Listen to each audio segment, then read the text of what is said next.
Shalom, selamat pagi Bapak Ibu yang terkasih dalam Tuhan.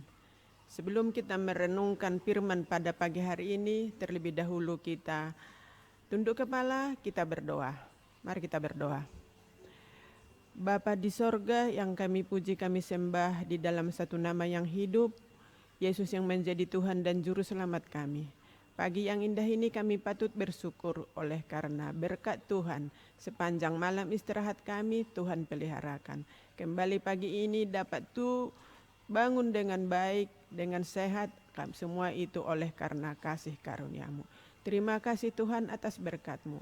Kehendak-Mu yang jadi bagi kami serahkan semua keluh kesah kami ke tangan-Mu. Dalam nama Yesus kami berdoa. Amin. Bapak Ibu yang dikasihi Tuhan, sebelum kita mendengar firman Tuhan pagi hari ini yang terdapat dalam Mazmur 42 ayat 11, kita beri judul Harapan kepada Tuhan mengatasi kekecewaan. Dari judulnya aja kita sudah mengerti arah pembicaraan kita ini kemana, di mana harapan kepada Tuhan mengatasi kekecewaan. Terdapat dalam Mazmur 42 ayat 11. Seperti tikaman maut ke dalam tulangku, lawanku mencela aku, sambil berkata kepadaku sepanjang hari, di mana Allahmu? Bapak yang Ibu yang dikasihi Tuhan, di mana judulnya dikatakan harapan kepada Tuhan. Selalulah kita berharap kepada Tuhan karena Tuhan itu baik di dalam kehidupan kita. Mungkin kita beberapa kali mengalami situasi mengecewakan. Ada orang-orang yang mengatakan sudah mengampuni atau sudah melupakan, namun ternyata masih memendam rasa kecewa. Kenapa? Karena dia tidak berserah kepada Tuhan. Dia mengandalkan dirinya. Dia memendam kekecewaan. Mereka berpikir tidak apa-apa untuk bersikap demikian. Tapi nyatanya menyimpan rasa kecewa itu berbahaya bagi diri kita sendiri. Baik disadari atau tidak, kekecewaan bisa melahirkan sikap yang sinis, sikap yang apatis, teristimewa bisa mengasihi diri sendiri dan hilangnya harapan. Padahal kita harus punya harapan. Pengharapan pertama yaitu iman kita, dan kita punya harapan dan kita punya kasih. Salah satu orang yang bertubi-tubi mengalami situasi mengecewakan adalah Yusuf. Sepanjang kita membaca kisah hidup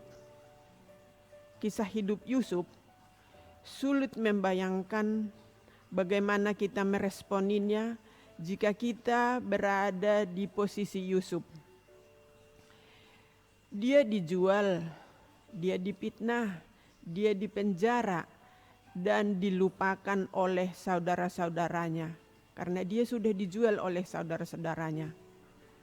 Tapi ada beberapa tanda dari kehidupan Yusuf yang membantu kita menyimpulkan bahwa ia tidak menyimpan kekecewaan dan menaruh harapannya hanya kepada Tuhan.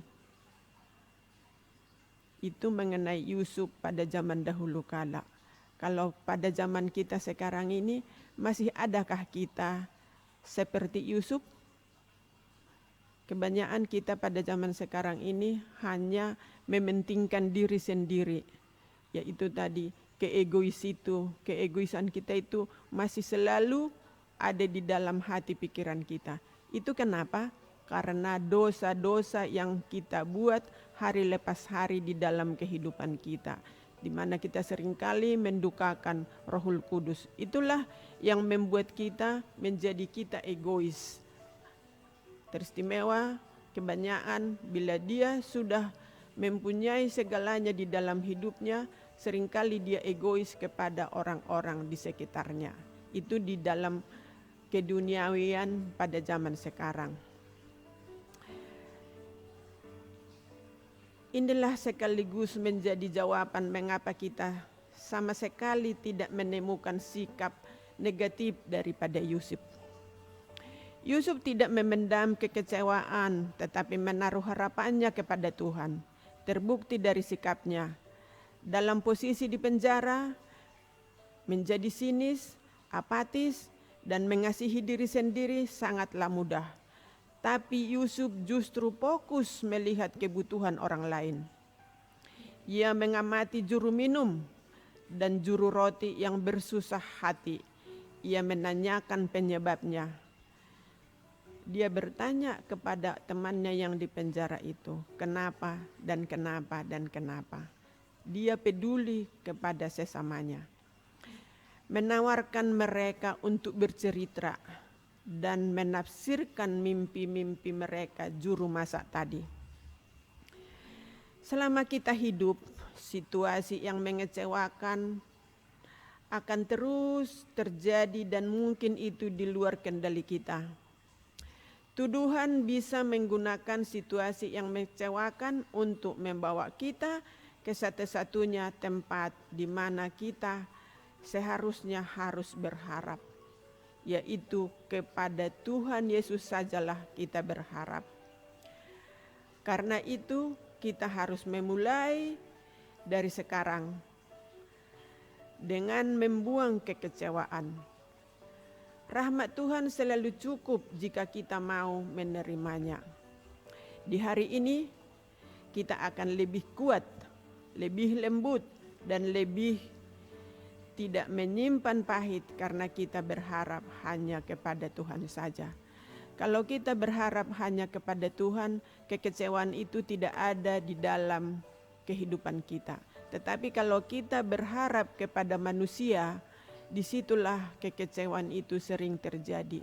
Bila kita berharap kepada manusia dan apa yang kita inginkan dari manusia itu tidak terkabul di dalam hati pikiran kita atau keinginan kita, disitulah terjadi kekecewaan atau terjadi saling satu dengan yang lain tidak enak atau